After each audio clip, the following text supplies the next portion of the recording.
Hello नमस्कार विद्यार्थियों। यह क्लास होने वाली है संविधान के टॉप 30 प्रश्नों के ऊपर जो कि किसी न किसी एग्जाम में पूछे गए या हर बार पूछे जाते हैं। तो चलिए बिना किसी देरी के साथ वीडियो शुरू करते हैं। और अगर आप हमारे चैनल पर नए हो तो चैनल को लाइक और सब्सक्राइब करें और बेल आइकन को ऑन करें ताकि ऐसे इंटरेस्टिंग वीडियो आप तक मिलते रहे। आपका पहला प्रश्न होगा, भारत का संविधान कब लागू हुआ था? तो इसमें आपका सही उत्तर हो जाएगा 26 जनवरी 1950 को। आपका अगला प्रश्न होगा, भारतीय संविधान को कब अपनाया गया था? तो इसमें आपका सही उत्तर हो जाएगा 26 नवंबर 1949 को। आपका अगला प्रश्न होगा, प्रश्न नंबर 3, भारतीय संविधान के अध्यक्ष कौन थे? तो इसमें आपका सही उत्तर हो जाएगा डॉक्टर राजेंद्र प्रसाद। जी हाँ दोस्तों, भारतीय संविधान सभा के अध्यक्ष डॉक्टर राजेंद्र प्रसाद थे। आपका अगला प्रश्न होगा, भारतीय संविधान के निर्माता व अध्यक्ष किसे कहा जाता है? तो इसमें आपका सही उत्तर हो जाएगा डॉक्टर भीमराव अंबेडकर को कहा जाता है। आपका अगला प्रश्न होगा, संविधान सभा की पहली बैठक कब हुई थी? तो इसमें आपका सही उत्तर हो जाएगा 9 दिसंबर 1946 को। जी हाँ दोस्तों, 9 दिसंबर 1946 को संविधान सभा की प्रथम बैठक हुई थी। आपका अगला प्रश्न होगा, भारतीय संविधान में कितने मौलिक अधिकार है? तो भारतीय संविधान में अगर मौलिक अधिकारों की बात करें तो मौलिक अधिकार टोटल 6 मौलिक अधिकार है।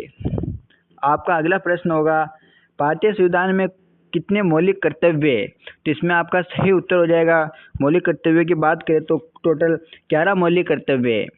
आपका अगला प्रश्न होगा, भारत के राष्ट्रपति को पद की शपथ कौन दिलाता है? जी हाँ दोस्तों, अगर भारत के राष्ट्रपति को अगर पद की शपथ दिलाता है तो वो दिलाता है भारत के मुख्य न्यायाधीश।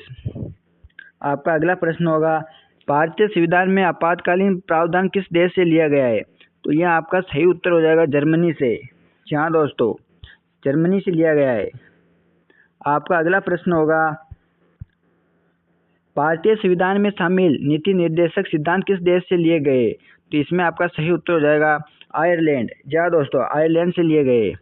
आपका अगला प्रश्न होगा, भारत के संविधान का संरक्षक किसे माना जाता है या किसे कहा जाता है? तो इसमें आपका सही उत्तर हो जाएगा भारत के संविधान का संरक्षक सर्वोच्च न्यायालय को कहा जाता है।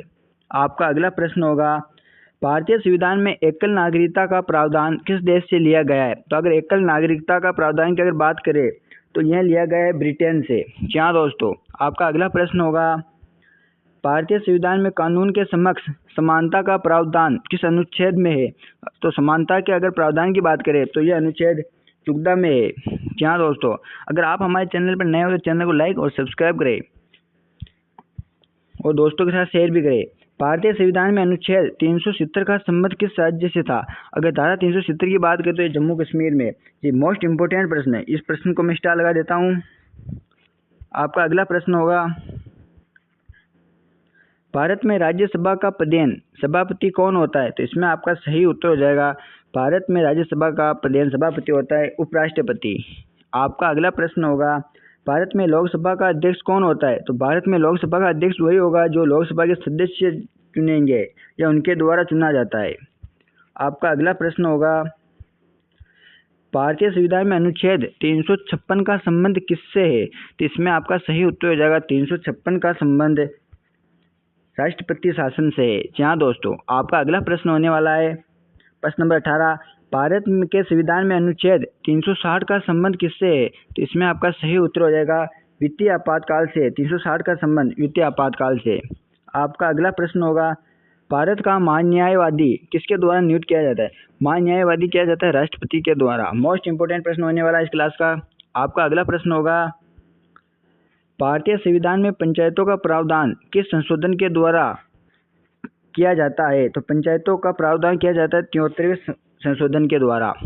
आपका अगला प्रश्न होगा, भारतीय संविधान में नगर पालिकाओं का संशोधन किस प्रावधान में किया जाता है? अगर नगर पालिकाओं के संशोधन की बात करें तो यह किया जाता है 74वें संशोधन में। जहाँ दोस्तों, आपका अगला प्रश्न होगा, भारतीय संविधान में शिक्षा का अधिकार किस संशोधन द्वारा जोड़ा गया?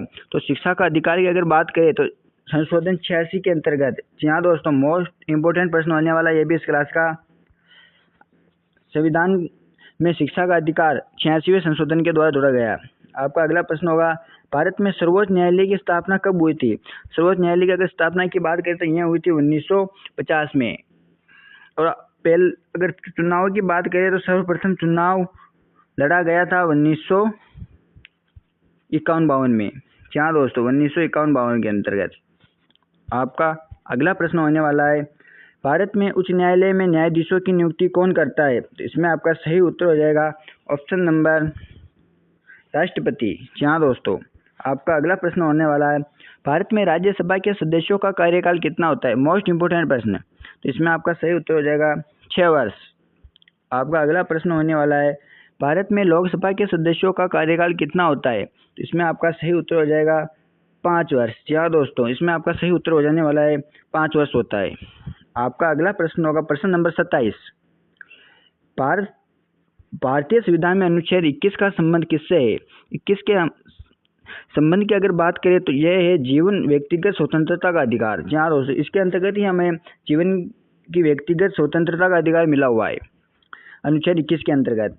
आपका 28वां प्रश्न होगा, भारतीय संविधान में अनुच्छेद 19 का संबंध किससे है? तो इसमें आपका सही उत्तर हो जाएगा भाषण और अभिव्यक्ति से। जी हाँ दोस्तों, अनुच्छेद 19 के अंतर्गत ही हम खुद भाषण दे सकते हैं अपने स्कूलों और विद्यालयों में। आपका 29वां प्रश्न होगा, भारत का राष्ट्रीय गान जन गण मन किसके द्वारा लिखा गया था? तो जन गण मन लिखा था हमारे रविंद्रनाथ टैगोर जी के द्वारा। आपका अगला प्रश्न होगा और इस क्लास का लास्ट प्रश्न होने वाला है, भारत का राष्ट्रीय गीत वंदे मातरम किसके द्वारा लिखा गया था? तो यह लिखा गया था बंकिम चंद्र जी के द्वारा। ऐसे इंटरेस्टिंग वीडियो के लिए आप हमारे चैनल को लाइक और सब्सक्राइब करें और इस क्लास को अपने दोस्तों के साथ शेयर करें।